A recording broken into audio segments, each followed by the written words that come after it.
Halo teman-teman, kebetulan sekali nih. Hari ini aku dan temanku akan menyajikan pemaparan hasil diskusi kami yang telah diberikan oleh dosen pengampu kita yaitu Bapak Marli Chandra LLB MCL pada mata kuliah Hukum Pidana di Negara Islam. Bertemakan kejahatan terhadap nyawa di negara Indonesia dan di negara Arab Saudi. Sebelum itu, saya akan mengenalkan siapa saja sih yang memaparkan hasil diskusi dari tema tersebut.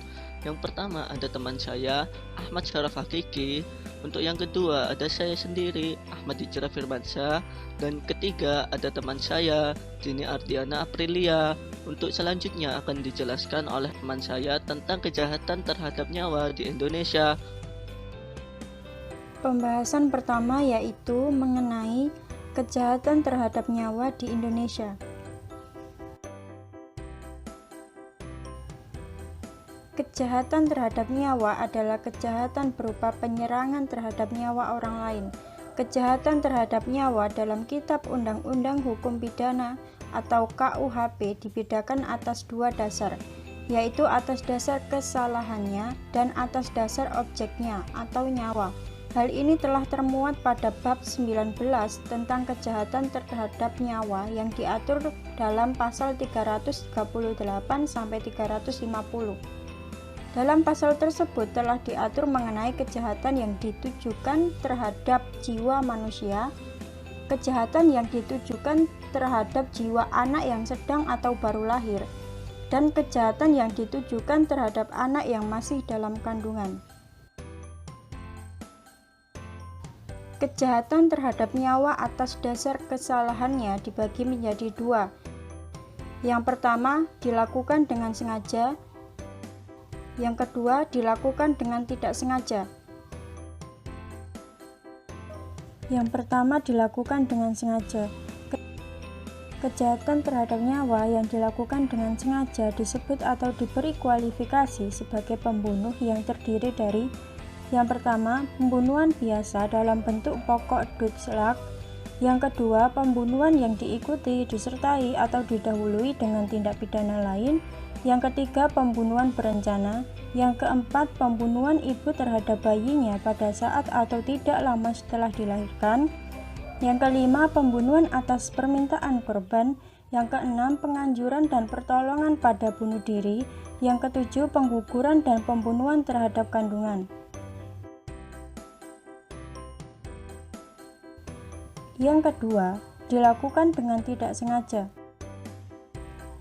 Kejahatan yang dilakukan tidak dengan sengaja adalah kejahatan yang dirumuskan dalam pasal 359 yang berbunyi, barang siapa karena kesalahannya atau kealpaannya menyebabkan orang lain mati, dipidana dengan pidana penjara paling lama 5 tahun atau pidana kurungan paling lama 1 tahun. Kejahatan terhadap nyawa atas dasar objeknya. Yang pertama, kejahatan terhadap nyawa orang pada umumnya dimuat dalam pasal 338, 339, 340, 344, dan 345. Yang kedua, kejahatan terhadap nyawa bayi pada saat atau tidak lama setelah dilahirkan dimuat dalam pasal 341, 342, dan 343. Yang ketiga, kejahatan terhadap nyawa bayi yang masih ada dalam kandungan ibu atau janin dimuat dalam pasal 346, 347, 348, dan 349. Undang-undang yang termasuk dalam perlindungan nyawa telah diatur dalam 1. Undang-Undang Dasar 1945 Pasal 28A dan Pasal 28B. Yang kedua, Undang-Undang Nomor 23 Tahun 2002 tentang Perlindungan Anak. Yang kedua, Undang-Undang Nomor 39 Tahun 1999 tentang Hak Asasi Manusia atau HAM. Yang keempat, Kitab Undang-Undang Hukum Pidana Islam Pasal 338. Untuk melanjuti pemateri yang kedua, yaitu adalah kejahatan nyawa di Arab Saudi, yang mana Arab Saudi merupakan menggunakan sistem kerajaan atau monarki, dan di dalam sistem pemerintahan negara ini menggunakan sistem negara Islam.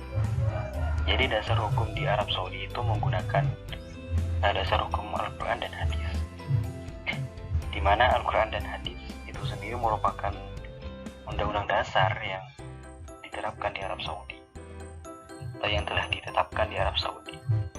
Sedangkan untuk hukum dasarnya adalah syariah dan dilaksanakan oleh mahkamah syariah.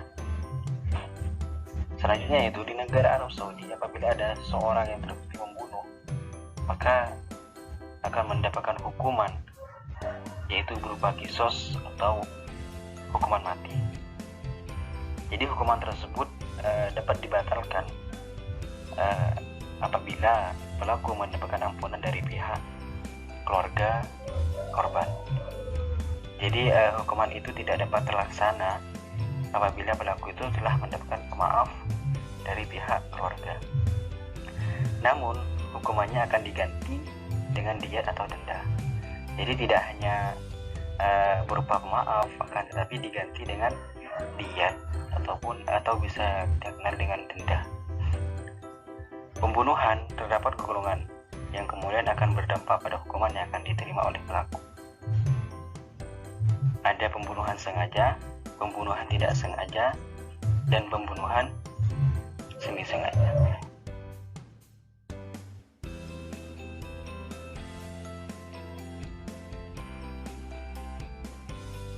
Klasifikasi kejahatan atas nyawa ini ada 3. Yang pertama itu adalah pembunuhan sengaja. Yang kedua adalah pembunuhan tidak sengaja, dan yang terakhir yaitu pembunuhan semi sengaja.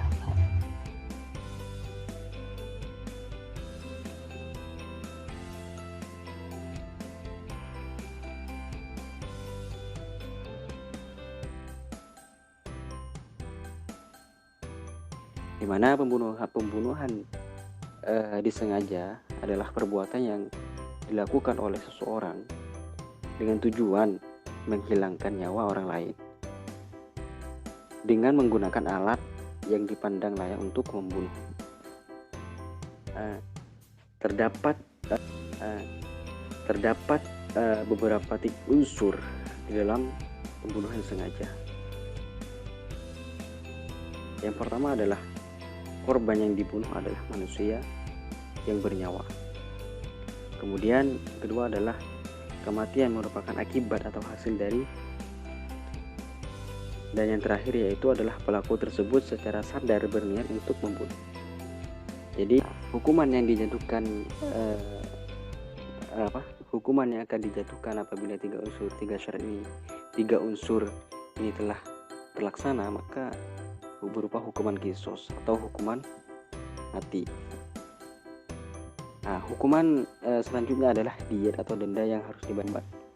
Nah, biasanya diat yang dijatuhkan adalah 100 ekor unta atau 200 ekor sapi atau 1000 ekor kambing. Nah, hukuman kisos itu dapat gugur apabila pihak keluarga dari si korban itu memaafkan si pelaku.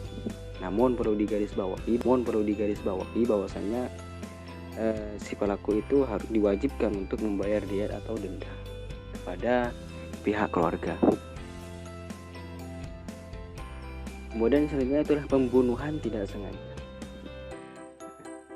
Pembunuhan tidak sengaja itu merupakan pembunuhan yang terjadi tanpa maksud melawan hukum, baik dalam perbuatannya maupun objeknya. Jadi pembunuhan ini itu dapat terjadi karena kesalahan dan kelalaian. Nah, jadi dalam pembunuhan tidak sengaja juga terdapat 3 unsur. Yang pertama itu adanya perbuatan yang mengakibatkan matinya korban. Yang kedua adalah perbuatan tersebut terjadi karena kelalaian pelaku, seperti itu. Kemudian yang terakhir adalah antara perbuatan kelalaian dan kematian korban terdapat hubungan sebab akibat. Jadi sama ada 3 unsur pembunuhan tidak sengaja. Jadi hukuman yang dapat dijatuhkan hampir sama dengan pelaku yang membunuh korban secara sengaja. Jadi hampir sama dengan pembunuhan yang sengaja tadi. Namun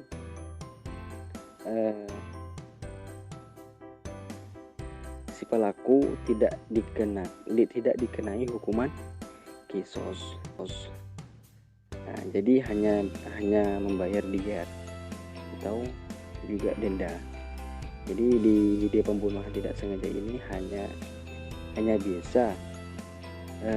tidak bisa dijatuhkan hukuman kisos, akan tetapi dijatuhkan hukuman diat pun denda, seperti itu.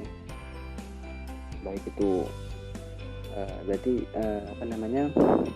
berupa 100 ekor unta atau 200 ekor kambing, 200 ekor sapi atau 1000 ekor kambing. Nah, namun ini ada klarifikasian. Namun jika si pelaku itu tidak mampu untuk membayar diat, hukuman untuk pelaku akan diringankan. Nah, kalau di sini ada keringanan. Yaitu ia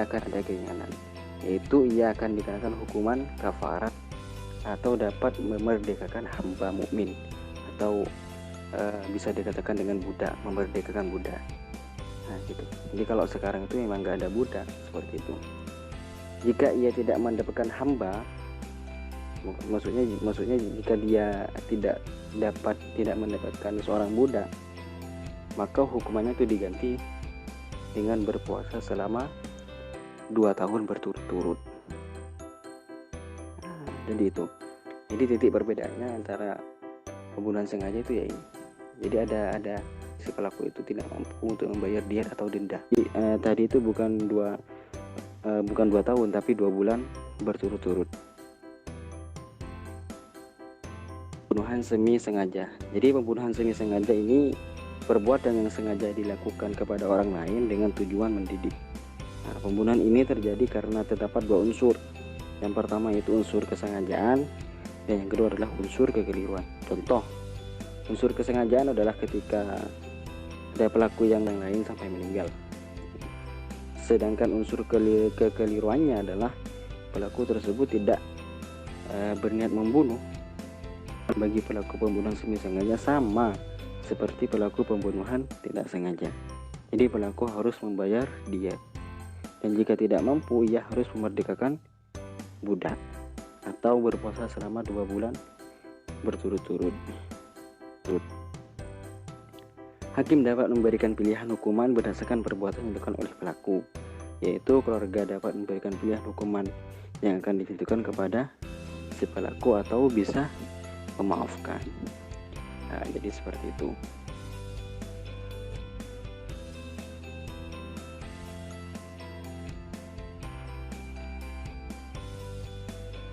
Untuk selanjutnya, saya akan menjelaskan perbedaan hukum di Arab Saudi dengan negara Indonesia.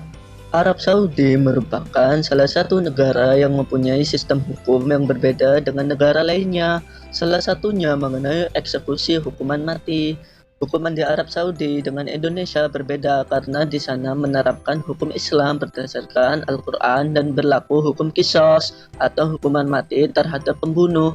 Setiap kasus hukuman mati, pengadilan Arab Saudi mempunyai beberapa tahap yang panjang untuk membuktikan seseorang yang diduga melakukan tindakan pidana bersalah atau tidak.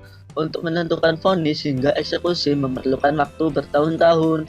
Dalam tahap panjang itu, pengadilan akan menentukan apakah tindak dari pelaku pidana merupakan kejahatan murni atau hanya membela diri. Sebelum vonis itu ditetapkan, pengadilan akan menanyakan kepada keluarga terlebih dahulu, kepada keluarga korban, apakah memaafkan atau tidak. Apabila keluarga memaafkan, maka keluarga dari pelaku akan dikenakan diat atau biaya denda.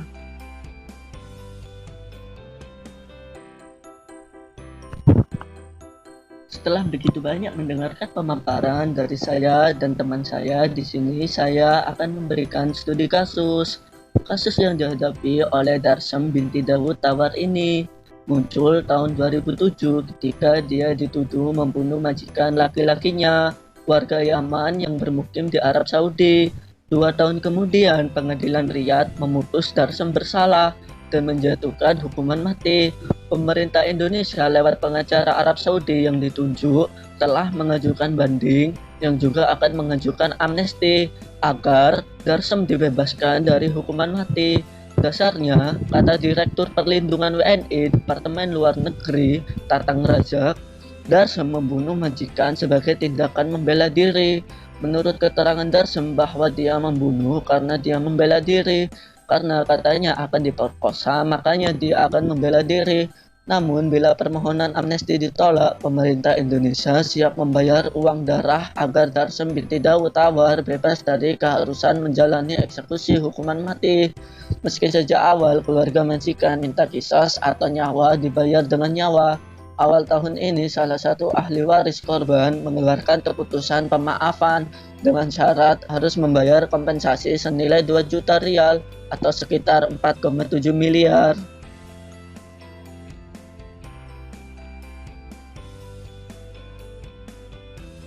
Di Arab Saudi sendiri, penggantian hukuman mati menjadi pembayaran diat harus melalui proses pengadilan. Jumlah tembusan tergantung pada pertimbangan hakim setelah berunding dengan keluarga korban. Secara umum, hakim akan mempertimbangkan beberapa hal antara lain orang yang terbukti secara sah menurut hukum membunuh orang mukmin dalam kategori sengaja, tidak sengaja, atau mirip disengaja. Apabila keluarga korban merelakan diat tersebut, terhukum dan keluarganya tidak wajib membayar diat tersebut. Sedangkan di Indonesia secara khusus tidak memiliki badan khusus yang mengkoordinasi pengumpulan dan pembayaran diat untuk WNI yang terkena kasus pelanggaran hukuman di luar negeri. Dengan demikian, Indonesia hanya akan membayar sesuai dengan batas adat istiadat di negara setempat. Contohnya, jika WNI melakukan pelanggaran hukuman di Arab Saudi dan wajib membayar diat, maka pemerintah hanya akan membantu pembayaran senilai 200 ekor unta atau setara dengan 400.000 rial. Namun, jika WNI tersebut adalah korban atau tidak bersalah, maka akan dilakukan perjuangan maksimal seperti melakukan pembelaan, negosiasi, dan penggalangan dana.